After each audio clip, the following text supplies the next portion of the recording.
Bonjour, bonsoir, chers amis internautes. Je dis bonjour, bonsoir parce que moi je ne connais pas quel temps il fait chez vous là-bas. Je ne sais pas si c'est le jour, je ne sais pas si c'est le matin. Mais le plus important, c'est que je vous adresse ces salutations qui viennent du fond de mon corps. Et je vous remercie davantage, n'est-ce pas, pour votre temps que vous consacrez à regarder cette vidéo. Ça, si j'ai décidé, n'est-ce pas, de faire, c'est, croyez-moi, il y a quelque chose de très très important. Et j'aimerais partager avec vous. J'ai un sujet là, intitulé le gouvernement universel entré en transition pour conquérir tous les pays du monde entier. Ça, c'est le thème de notre vidéoconférence, un titre qui suscite beaucoup d'interrogations. Mais avant, je vais vous annoncer les différentes parties que nous allons développer au courant de cette vidéoconférence. Pour celui qui trouve le temps, n'est-ce pas, d'écouter entièrement cette vidéo, ça fera du bien. Et si le temps n'est pas alloué pour le moment, vous pourriez toujours revenir écouter. Mais je souhaite que vous trouviez vraiment le temps pour écouter cette discussion, parce que je dirais pour ma part que c'est une clé tournante à l'avantage de la vie de chaque personne. Alors le titre, c'est, comme nous avons entendu le titre, la première partie que nous allons développer sera associée à une illustration qui permettra de comprendre pourquoi le chef du gouvernement universel a été instauré, mais n'a pas encore commencé à exercer son autorité jusqu'à présent. Nous allons utiliser une illustration pour expliquer cela. Et à la seconde partie, nous allons parler de l'échec de la gouvernance lié à la popularité souveraine. La troisième partie, on doit chercher à savoir qui est l'auteur de la popularité souveraine et son origine. Et c'est ainsi que nous allons conclure notre discussion. Moi, j'aurais voulu qu'elle dure sensiblement 30 minutes, et même moins, parce que là, les gens sont très pris, les gens sont trop pressés, et voilà pourquoi je continue à vous remercier tout le temps que vous accordez pour écouter ceci. L'illustration de la première partie, donc, nous faisons allusion, c'est l'élection présidentielle. Nous avons pensé à l'élection présidentielle parce que c'est un moment vibrant, très très vibrant pour une nation. Vibrant parce que ça donne l'occasion aux citoyens, n'est-ce pas, de choisir un candidat qui doit les représenter à la magistrature suprême. Et pendant que les candidats se déploient pour convaincre les électeurs aussi de leur côté sont en train de chercher le bon programme. C'est lui qui doit être le représentant de la nation. Donc c'est un peu des deux camps. Et généralement, lorsque les résultats des élections sont prononcés à la suite des élections, ce n'est pas à l'instant là que le candidat élu commence à exercer la fonction présidentielle.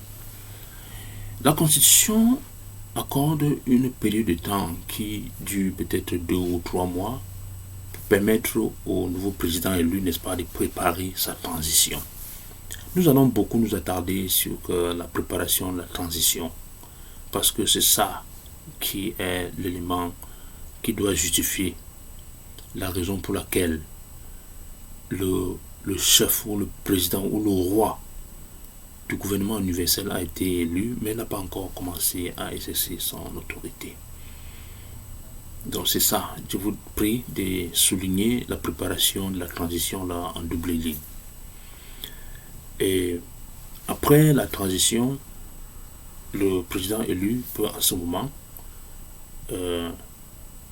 mettre sur pied son gouvernement, parce que pendant la préparation de la transition, ce n'est pas celui-là qui gouverne, mais celui qui gouverne, c'est celui qui a été toujours aux affaires, ou encore celui qui a perdu les élections.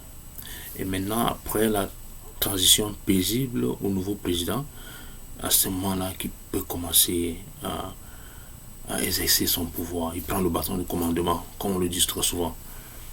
Et il implémente son programme tel qu'il avait annoncé pendant la campagne, et ce qui a même valu son élection.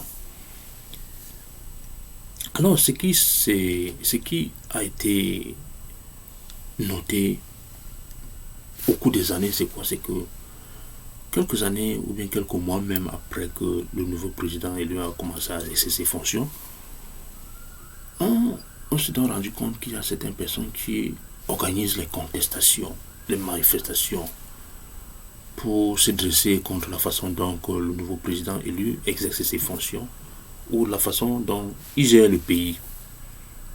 Au point où on se pose la question, mais tiens, des personnes qui ont souscrit à la popularité souveraine, choisi eux-mêmes un parti où ils ont porté un candidat à la tête du pays, comment est-ce que le lendemain, ces mêmes personnes peuvent se dresser contre ces candidats? Qu'est-ce qui justifie ces changements de comportement, ces changements de décision? Alors très souvent, on accuse le nouveau président d'avoir pas suivi la feuille de route. Oui. Ou encore n'avoir pas mis en application ce qu'il a promis. Et on lui jette tous les torts. Voilà, tous les blâmes. Et si donc le candidat qu'ils ont élu est exactement celui qu'ils ont élu et qu'ils jettent le blâme à ce candidat pour une raison quelconque, ici je suis en train de vouloir révéler une chose selon laquelle il ne doit pas être le seul à porter le tort de son échec. Alors, il n'est pas le seul à porter ce tort. Pourquoi? Parce que une partie du blâme doit être attribuée aux électeurs. Ça, c'est comme moi je dis aujourd'hui, il ne doit pas porter la faute là lui seul. Parce qu'il n'est pas parvenu à cette position de ses propres efforts. Ou encore sans l'effort de l'électorat. Il a accédé parce que la population a décidé qu'il soit là. Et donc, s'il y a l'échec, il ne peut pas être le seul à être blâmé. La population doit porter la plus grande responsabilité de l'échec. Parce que sans la population, il ne serait jamais là. C'est ça ce que nous devons comprendre aujourd'hui. Et ainsi, si nous analysons ainsi, on comprendra donc que l'aspect qui sera plus intéressant, serait au niveau des électeurs. Parce que nous sommes en train de poser un diagnostic pour voir exactement ce qui n'a pas marché. Au point où aujourd'hui on a élu un président, le lendemain on descend sur les rues avec les pancartes pour lui demander de partir. On comprend donc que son échec ne doit pas lui être attribué à lui seul. Les électeurs portent la plus lourde responsabilité de son échec. Et on se rend compte, mais tiens, qui sont les électeurs? Parce que nous devons comprendre, qu'est-ce qui n'a pas marché? Les électeurs sont les citoyens d'un pays qui ont souscrit à la popularité souveraine et ont choisi un parti politique et ont le droit de choisir librement un candidat pour les représenter à la magistrature suprême. Bon, pendant qu'on explique qui est l'électeur, on se rend compte qu'il y a un mot, ceux qui ont souscrit à la popularité souveraine. De quoi est-il question? La popularité souveraine, c'est un contrat civil entre le gouvernement et les citoyens, et qui fait du citoyen l'ultime source de l'autorité du gouvernement. Un peu comme pour dire le pouvoir au peuple. Et de l'autre côté, et que le gouvernement devrait être là au bénéfice de sa population. D'une façon un peu ramassée, c'est comme ça que j'ai défini la popularité souveraine. Et où est-ce que la popularité souveraine a vu le jour? Elle a été invoquée dans les années 1850 comme un compromis et implémentée en 1854 dans l'acte Kansas-Nebraska. Et c'est à partir de ce moment que beaucoup de provinces des États-Unis ont souscrit à ces principes. Par exemple, le Michigan, la Californie, le Texas, la Floride, Maryland, au Wyoming, bref, toutes les provinces des États-Unis ayant souscrit à cela, ils ont adopté ainsi. Et à côté de ça, les autres pays du monde entier ont emboîté le pas, ayant constaté que la pleine puissance a adopté une nouvelle doctrine, ils ont emboîté le pas et souscrit également à ces concepts de la popularité souveraine. La majorité des pays du monde entier ont souscrit à ça. Et c'est ce qui a plus tard donné naissance à la démocratie, qu'on en parle aujourd'hui.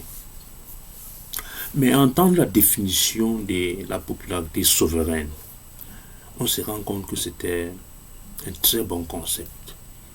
Mais est-ce que cela s'avère pratique, cette conception ou bien cette doctrine, lorsque la population lance une requête se basant sur cette définition pour demander des modifications ou bien des améliorations sur des conditions de leur vie? Comment est-ce que le gouvernement généralement les traite pour ces populations qui savent qu'ils sont la source ultime de l'autorité de leur gouvernement? Comment est-ce que le gouvernement les traite? Est-ce que le gouvernement leur donne ce pouvoir-là? Alors dans la plupart des cas, c'est un conflit entre la définition et la pratique qui se passe sur le terrain. Les gens organisent les marches, les gens organisent les contestations, le gouvernement reste les oreilles assourdies et on se demande, mais tiens, où sont les protecteurs du concept? Les gens qui ont donné la possibilité aux autres nations de souscrire à ces concepts, où sont-ils lorsque les populations sont évincées pour défendre ces concepts? Ils sont où? En aucun cas, on ne les a jamais vus. J'ai trop souvent observé les gens faire les marches à Washington DC, bon, très souvent, hein, et parfois les gens sont écoutés. Mais les doléances ne sont jamais entendues à 100%. Un peu dans les rues de Paris, les gens en marchent très régulièrement. Bon, mais voilà, parce qu'ils font des revendications, sachant qu'ils sont la source ultime de l'autorité de leur gouvernement. Comment est-ce que le conseil qui défend ce concept réagit? Est-ce qu'on voit les défendeurs de ces concepts pour demander au gouvernement de respecter les accords qu'ils ont signés concernant la démocratie ou bien la popularité souveraine? Absolument, on ne voit personne. Si donc il y a conflit entre la définition et la pratique qui se passe sur le terrain, nous sommes en droit de conclure que cette souveraineté fut une contrefaçon. Une contrefaçon qui a été vendue à la population mondiale. Une contrefaçon qui a été vendue au gouvernement du monde en général. Parce que si ce n'était pas contrefaçon, elle devait s'avérer vraie. Les lois d'un pays, pour la plupart, s'avèrent vraies, parce qu'il y a les gardiens des sceaux. Quand tu violes cette loi, alors tu es puni. Mais quand les gens violent le principe ou bien le concept de la popularité souveraine, on ne voit pas le gardien, on ne voit pas le défenseur de ça. Ça veut donc dire que ce fut une arnaque, une contrefaçon. Et la question que nous devons poser actuellement, c'est de savoir qui a donc pu vendre une contrefaçon aux nations du monde entier. Eh bien, nous avons fait des recherches, nous avons fouillé dans des encyclopédies, dans certains livres d'université, nous avons fouillé dans les librairies, mais nous n'avons trouvé aucune source pouvant nous apporter une réponse satisfaisante. Mais le seul manuel qui nous a apporté une satisfaction fut un livre, le plus ancien livre de l'histoire de l'humanité. Je dois le nommer la Bible. Ce livre qui n'a jamais été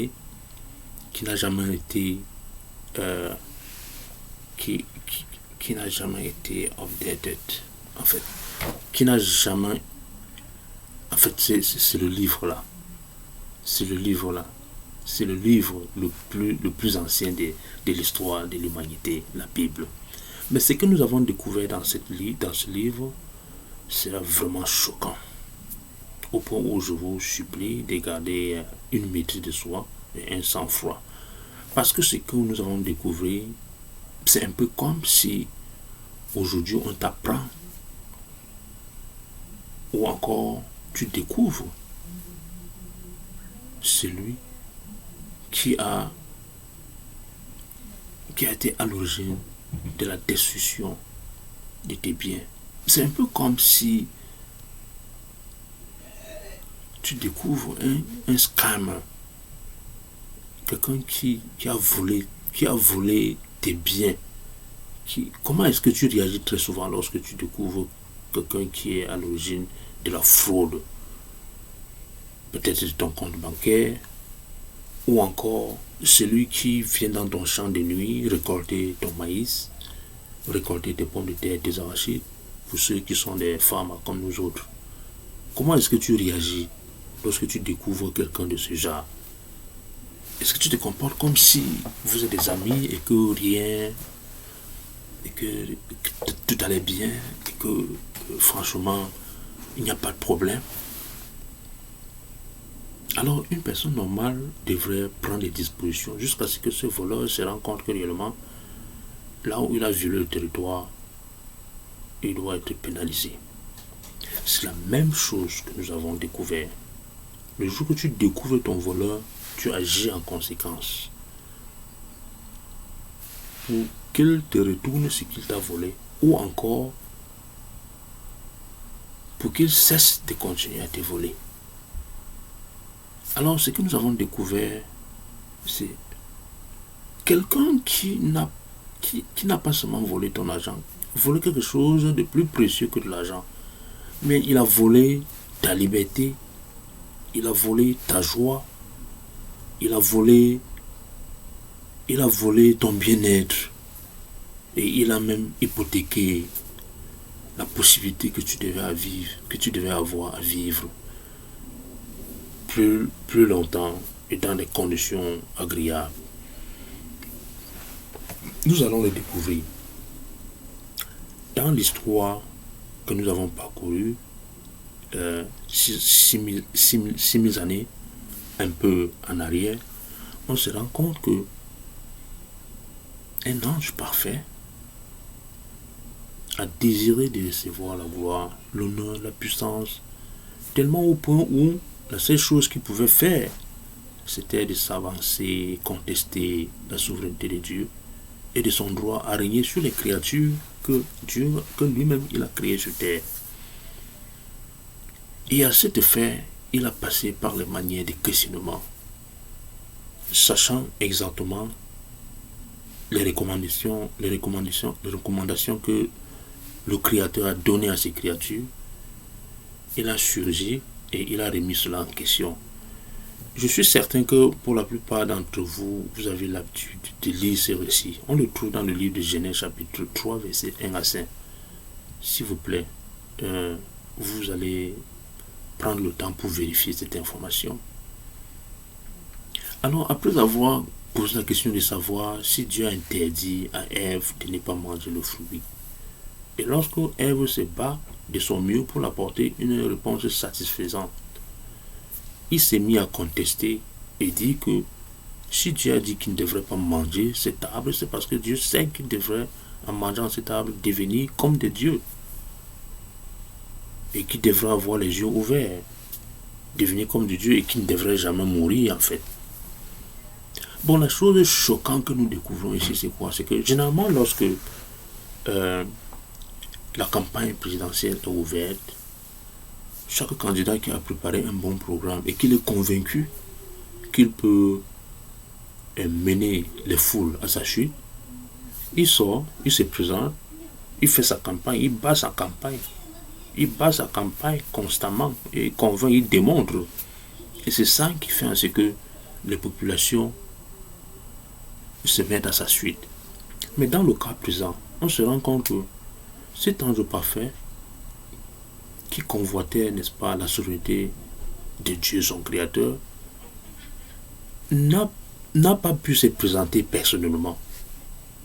La conversation a duré 2 minutes. Et puis, il a utilisé le serpent. Et le serpent, parce qu'il sait que le serpent était très très associé, très très fréquent avec Adam et Ève. Ainsi, il voulait comme ça jeter le tort au serpent. Parce que rien ne nous indique que Adam ou bien Ève savait exactement qui était derrière ce serpent. La chose secondaire la plus choquante également, c'est que lorsque Ève se bat de son mieux pour apporter la réponse satisfaisante, qui est la vérité, il conteste. Et en contestant, c'est parce qu'il avait un agenda caché qui consistait de vouloir devenir le chef ou encore de pouvoir le gouverner à la place de Dieu. Alors que lui, il n'a pas exprimé ses ambitions. Il n'a pas exprimé ses ambitions pour donner la clairvoyance à Ève ou bien à Adam. Il a utilisé la subtilité et les manières d'or pour insulter leur intelligence. Il a donc insulté leur intelligence de la si grave des manières. Alors, ayant réussi à les entraîner à commettre la faute, cet ange est à l'instant devenu l'ange le plus impur de l'histoire des anges, ayant opposé Dieu et calomnié Dieu, qui en grec voudrait dire Satan le diable. C'est à partir de ce moment-là qu'il a reçu ce nouveau nom, Satan le diable, contrairement à ce que certaines personnes peuvent penser que Dieu a créé certains anges, un ange et lui a donné le nom de Satan. Non, il s'est fait Satan de par ses actions.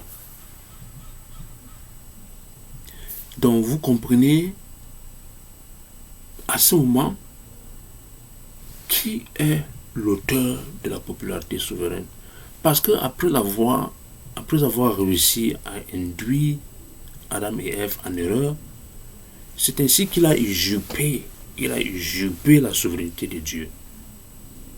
Et c'est cette souveraineté donc qu'il essaie un peu de vendre et qui ne livre même pas au chef du gouvernement de la terre. Il ne livre pas. Parce que même ce concept de la popularité souveraine, même lorsque les citoyens souscrivent à ça et choisissent un président, le diable ne donne pas la possibilité à ce président de faire ce que les populations demandent à leur président.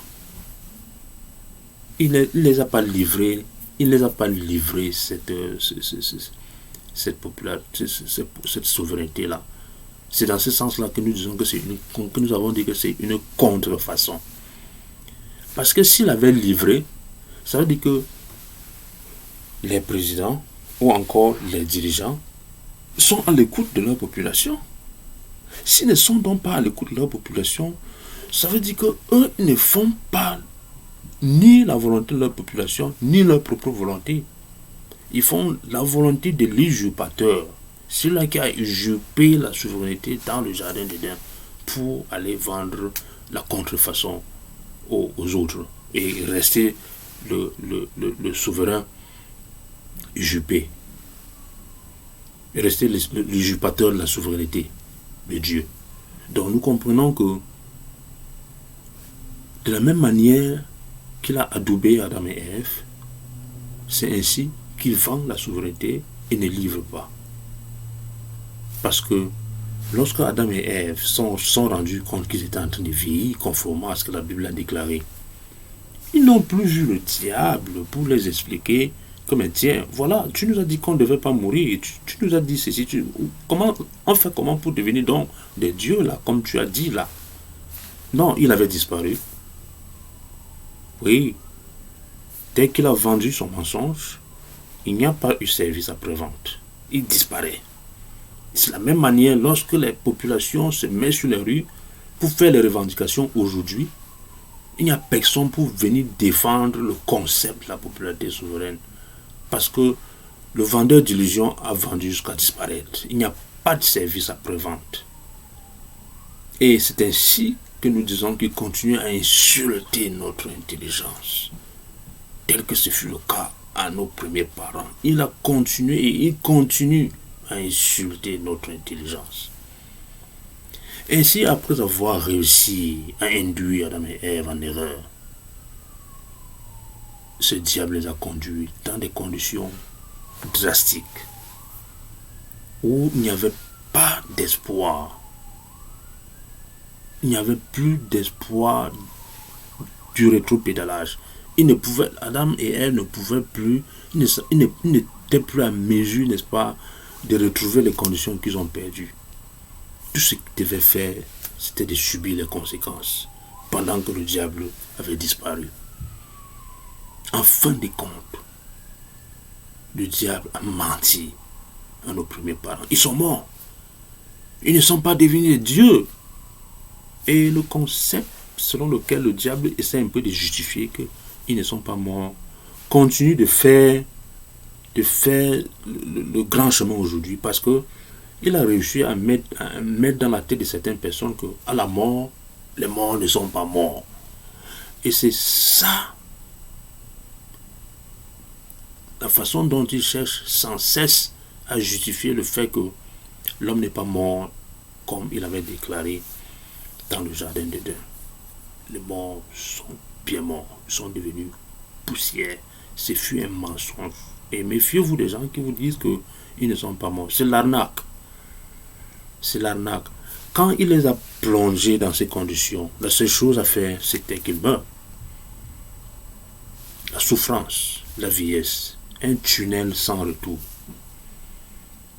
Aujourd'hui, les gens peuvent se dire, mais tiens, pour identifier l'auteur de la popularité souveraine, pourquoi avons-nous besoin de rentrer dans l'histoire biblique? Oui, je l'ai indiqué, que c'était le seul livre dans lequel nous avons trouvé une réponse satisfaisante. Et ce n'est pas parce que c'était un livre biblique qu'on devrait s'abstenir d'apporter ou bien de partager la connaissance, la recherche avec les autres. Les faits sont réels. Que nous soyons religieux ou pas, les conséquences de manœuvres de Satan, le diable, continuent à impacter notre vie jusqu'à présent. La contestation de la souveraineté de Dieu et de son droit à régner sur les humains, c'est ça, cette contestation a eu lieu. Et tant que cette question n'est pas tranchée, tous les humains nous serons victimes jusqu'au jour où une solution soit apportée sur la table. Peu importe de quel bord nous soyons le plus intelligent, soyons le plus religieux, soyons le plus pauvre, nous subissons les conséquences. Et donc, la chose la plus importante pour nous, c'est de savoir comment est-ce qu'il a procédé. Parce qu'en nous sachant, en connaître cette question profondément, la façon dont il a procédé là, et les autres stratégies périphériques, ça nous aidera à éviter son piège. Mais tant que nous ne savons pas, nous serons des proies faciles Mais quand on s'intéresse à savoir, ça nous permet de découvrir des milliers d'autres pièges que le diable continue à tendre dans le système actuellement entier. Puisque celui le chef, il a fait le design de ce monde de manière à ce que partout où tu mets le pied, tu déclenches que son piège. Dans les cultures, dans la tradition, dans des religions, dans le système commercial, dans la politique, dans l'éducation. Si tu n'as pas compris ce qui s'était passé dans le jardin d'Éden et comment il a procédé pour contester la souveraineté de Dieu, alors tu seras une proie constante à cet usurpateur. Alors nous devons maintenant entamer une autre phase qui va permettre à ce qu'on soit à mesure de détecter ces pièges. Et pour le faire, nous devons toujours faire un parallèle avec ce qu'il avait fait dans le passé. À nos premiers parents, il ne s'est pas présenté. De deux, il a utilisé le serpent. De trois, il a menti. Et rien ne nous a indiqué dans la Bible que Adam et Ève avaient l'ambition de devenir comme des dieux. Mais à partir du moment où ils ont reçu une suggestion, voilà, le diable a utilisé la tendance humaine pour les avoir, l'ambition. On ne dira jamais que pourquoi Dieu avait... Non, ce serait une question, même si certaines personnes posent cette question, est-ce que l'arbre planté dans le milieu du jardin était, ou bien les recommandations données par Dieu à ne pas manger cet arbre planté au milieu du jardin était un poids, ou bien était trop pesant? Est-ce que Dieu leur cachait quelque chose de mieux comme le diable a prétendu? Et que Dieu ne les aimait pas? Non. S'il faut revenir à cette question, on dira non, parce que c'était tout simplement une façon de montrer à ses enfants que c'est lui le souverain suprême et que à lui revient le droit de leur dire ce qu'ils doivent faire et ne pas faire. Tout comme nous aujourd'hui, en tant que parents, on peut décider de ce que nos enfants doivent faire aujourd'hui ou demain, décider quand est-ce qu'on peut les accorder un don. Pourquoi ne pas? Dieu, notre Père, lui qui nous a créés, à plus forte raison, devrait donner les instructions à ses enfants. Et la tentation là devrait plutôt être pour Adam et Ève l'occasion de démontrer à Dieu que vraiment il l'aime et qu'ils ont apprécié ce qu'il a fait pour eux, mettre à leur disposition avant même de leur crier que tout était déjà prêt. Le paradis, de l'eau était limpide, l'air était pur, il n'y avait pas des animaux qui menaçaient la vie d'Adam, le lion mangeait de la paille, il n'y avait pas un serpent venimeux. Mais au lieu de penser à ça, nos premiers parents, ils se sont attardés à la proposition de devenir comme des dieux. Mais en fin de compte, ce fut une insulte. Pendant qu'ils vieillissaient, le diable n'était pas là pour leur dire ce qu'ils doivent faire pour ne pas mourir. Le diable n'était pas là pour les apprendre comment devenir des dieux. C'était service zéro. C'était vendre, pas de service après. Même chose aujourd'hui. Alors aujourd'hui, comment est-ce que le diable s'en prend? Comment est-ce que le diable s'en prend? Très tôt, le diable ayant compris que la population du monde va s'accroître et sûrement apprendre ce qui s'est passé dans le jardin d'Éden, a rapidement pensé à changer la stratégie. Se basant également sur un commandement divin inspiré par un prophète Jérémie dans son livre chapitre 10 verset 23 où il dit qu'il n'appartient pas à l'homme de diriger son pas. Alors, ce prophète a annoncé ça ainsi Et ça paraît comme un commandement. Ce n'est pas une question facultative. C'est un commandement. Il n'appartient pas à l'homme qui marche de diriger son pas. Alors le diable a sûrement étudié ces principes et a compris que avec le temps où la population mondiale devrait s'accroître, ils parviendront à combattre ce qui s'est passé dans le jardin d'Éden et peut-être maintenant pour se venger, ils pourront suivre ces principes où l'homme ne devrait pas diriger son pas. Bon, là, il sort là, il dit, bon voilà, qu'est-ce qu'il faut qu'il fasse? Parce que si les gens comprennent ces principes et décident d'y obéir, lui, il sera inutile. Il n'aura plus d'impôt, il n'aura plus de rôle. En fait, son règne finit à ce moment-là. Et quand Dieu dit qu'il n'appartient pas à l'homme de diriger son pas, c'est donc à qui? À Dieu lui-même. C'est à Dieu lui-même. Il demande qu'on lui laisse diriger nos pas. Mais maintenant, le diable, sachant que si on parvient à cette connaissance, comme je l'ai dit, il sera inutile, il pense, il dit, bon voilà, comme Dieu dit ceci, si je laisse ces gens, c'est fini pour moi. Il s'avance et dit, ok, vous n'allez pas diriger vos pas, vous allez choisir quelqu'un pour le faire pour vous. Tel défini par le concept de la popularité souveraine, que le citoyen est la source ultime de l'autorité de son gouvernement et que le gouvernement est au profit de la population, savamment conçu pour détourner les gens, pour amener les gens à désobéir leur créateur, comme ce fut le cas dans le jardin d'Éden. Comme ce fut le cas dans le jardin d'Éden.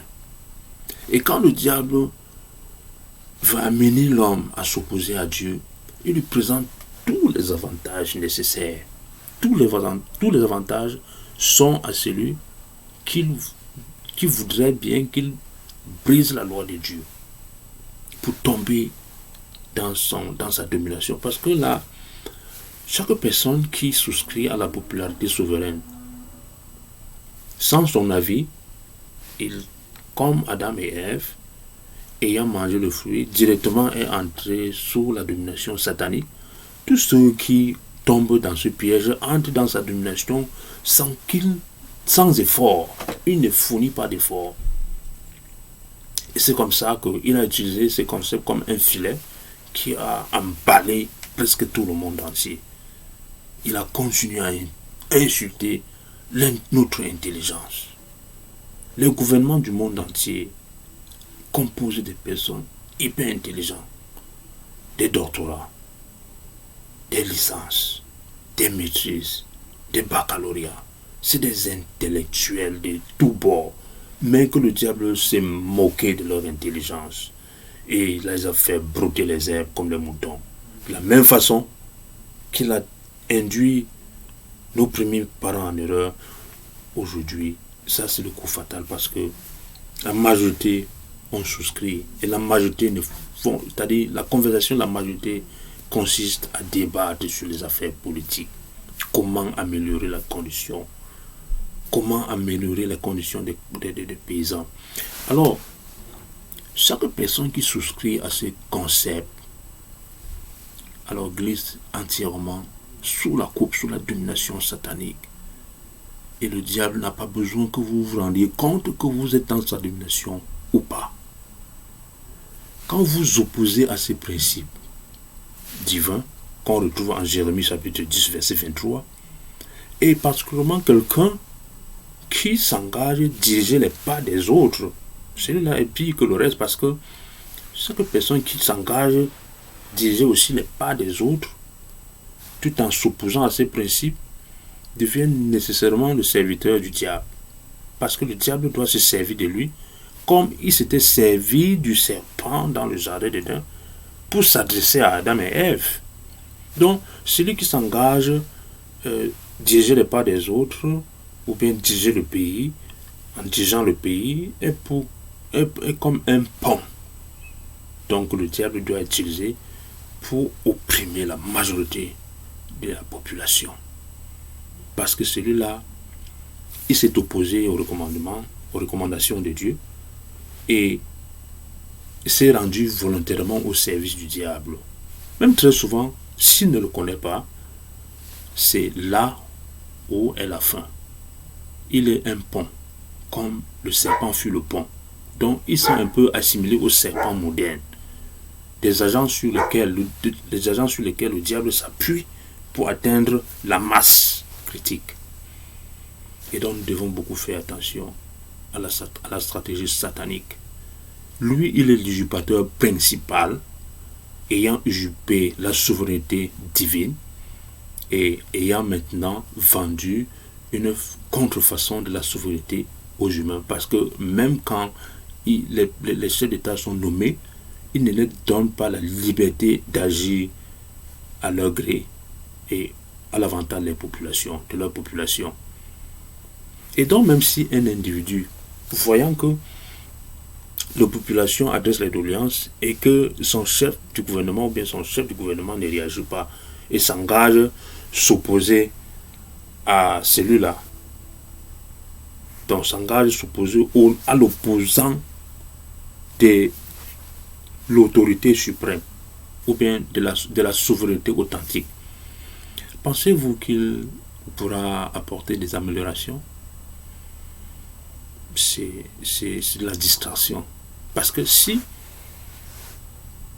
quelles que soient les bonnes intentions qu'une personne peut avoir, quelle que soit la considération que nous pouvons avoir pour quelqu'un, mais qui se lève et dit, alors portez-moi, moi je vais améliorer vos conditions, parce que celui-là ne parvient pas. Celui-là c'est un rêveur. Celui-là c'est un rêveur qui rêve debout et les yeux ouverts.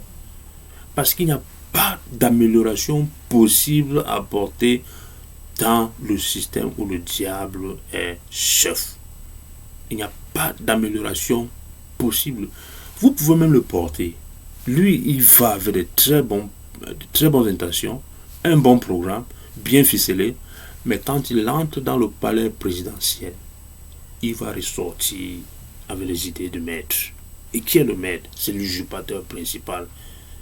Il n'y a rien d'étonnant à cela parce que très souvent, les gens se plaignent et disent, alors que quand il avait un bon programme et il est arrivé là-bas, il a changé, bon, il faut qu'on le remplace encore. Et c'est ainsi, au fil des années, que les populations cherchent les solutions, ça et là, ne sachant pas qu'au fond, celui qui gouverne, c'est l'usurpateur principal qui a usurpé la souveraineté au jardin d'Éden. Aujourd'hui, la lumière est braquée pour que vous compreniez exactement qui les populations devraient s'acharner. Ce n'est pas aux présidents qui sont en place. Un instant, laissez-les un peu tranquilles et obéissez à la recommandation. Un instant, laissez-les tranquilles. Parce que s'il y a quelqu'un à blâmer, ce sont ceux-là qui s'engagent à l'élire et le faire de lui le président. Laissez-le tranquille. Si je dis maintenant, d'aucuns diront, mais si on le laisse tranquille, ça veut dire que les pays seront vacants ou comment? Comment est-ce que ça va marcher? Le principe est là. Le Dieu créateur, il recommande, il n'appartient pas à l'homme qui marche de diriger son pas. Ce principe est similaire à celui où il avait demandé à Adam et Ève de ne pas manger le fruit de l'arbre qui est au milieu du jardin. Donc, et ces principes sont étroitement liés à la souveraineté de Dieu, le créateur de l'humanité, de l'univers. Le diable qui a usurpé cette position, il n'a rien créé. Et même quand Dieu dit qu'on le laisse gouverner, il se présente. Mais le diable qui usurpe là, il ne s'est jamais présenté. Il a toujours utilisé le serpent et les serpents modernes.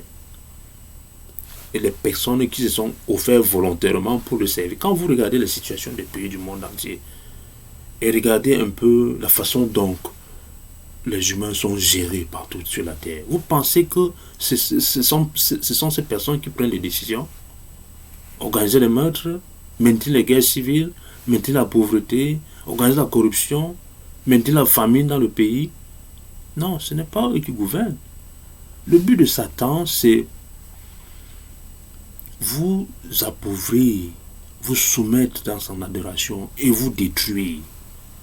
Il n'a pas aimé, il n'a aucune qualité liée à l'amour. Il est méchant, il est méchant, il est extrêmement méchant. Il n'a aucun trait de sympathie, de compassion, d'affection ou d'amour. Donc, et la meilleure des choses, là où l'on peut mener son combat, ce n'est pas contre les supplétifs qui sont en place. Non. C'est d'abord contre soi-même. Soi-même qui a... Soi-même, quand je parle de soi-même, c'est celui qui pense que lui, il a souscrit à un parti politique. Tu dois d'abord mener le combat à ton niveau et dire, ok, je me débarrasse de ça. Parce que si tous se débarrassent et qu'il n'y a personne pour donner au diable un intermédiaire, son pouvoir va tomber. Et c'est là où le combat commence. Il ne faut pas combattre quelqu'un qui a les mêmes problèmes que toi. Les intermédiaires sataniques qui sont offerts volontairement pour enfreindre le principe de Jérémie chapitre 10, 23, ils ont les mêmes problèmes que nous avons. Ils souffrent des maladies. Ils souffrent de la vieillesse. Ils meurent. Les mots peuvent varier d'une personne à l'autre, mais dans tous les cas, ils souffrent. Et donc le combat ne doit pas être dirigé contre eux. Il faut les aider à comprendre que la position là, il est en train de faciliter l'oppresseur de mieux nous atteindre. Or, s'il quitte cette position, l'oppresseur aura des difficultés pour atteindre la masse. Il est vrai, il a autre stratégie mise sur pied dans les traditions, dans les superstitions, dans les systèmes. Mais si les gens se laissent diriger par le souverain authentique de l'univers, le pouvoir du diable tombera et il n'y aura plus l'intermédiaire, le pont qui peut passer ainsi pour détruire la masse des humains. Ainsi, nous amène à poser la question, tiens, c'est vrai, tous ne peuvent pas abandonner, servir le diable. Mais jusqu'à quand est-ce que le Créateur va tolérer que c'est des situations perdues et que le diable continue à insulter l'intelligence de sa créature? C'est à cette question que nous allons y revenir la prochaine fois. Nous avons dépassé 47 minutes et je pense que ces 47 minutes vont être vraiment bénéfiques et apporter un plus dans votre connaissance. Ça, c'est juste des connaissances de base qui permettent à ce que vous ayez davantage de la lumière pour réfléchir et définir exactement quel sera votre lendemain. Êtes-vous du côté de la souveraineté authentique ou bien de la contrefaçon de la souveraineté? Et donc, nous allons revenir la prochaine fois en parler davantage sur ce que Dieu compte faire pour mettre un terme à cela. Et sur ce, je vous remercie grandement. Et avant de quitter, je vais poser une question pour m'assurer que je n'ai pas perdu les 48 minutes là. Et celui qui a une réponse satisfaisante, qu'il écrit sur mon commentaire, je dois beaucoup apprécier. Alors, la question c'est de savoir comment est-ce que le diable a réussi à insulter notre intelligence, partant de nos grands-parents jusqu'à ce jour. Comment est-ce qu'il a réussi à insulter notre intelligence? Donc ça, c'est la question que moi j'avais à poser. Et s'il y a une deuxième, c'était de savoir, devons-nous prendre ceux qui ont accepté de diriger les pas des autres comme notre ennemi, à combattre à tout prix? Bon, ça c'est la deuxième question. Et je pense que chacun aura de quoi méditer là-dessus. Et je vais apprécier tous les commentaires. Merci beaucoup. Je vous remercie. Et vous aurez la dernière partie de cette vidéoconférence qui va boucler dans les jours qui suivent. Merci. Ne manquez pas de me poser les questions si vous avez des questions. Dans ces textes, dans ces vidéoconférences, nous avons fait mention de 2 textes. Et ces 2 textes qui sont en corrélation avec avec la souveraineté du Créateur de l'univers. Il y a le livre de Genèse chapitre 3, verset 1 à 5. Il y a aussi le livre de Jérémie chapitre 10, verset 23. Les deux sont des recommandations données par notre Créateur qui ont eu affaire au respect de sa souveraineté, mais que le diable a toujours trouvé les stratégies sournoises pour s'y opposer. Et là, je vous invite à regarder encore de nouveau ces deux textes. Merci, à se revoir prochainement. Merci pour votre patience. J'ai vraiment apprécié le temps aussi que nous avons passé ensemble. Merci beaucoup. On se voit prochainement.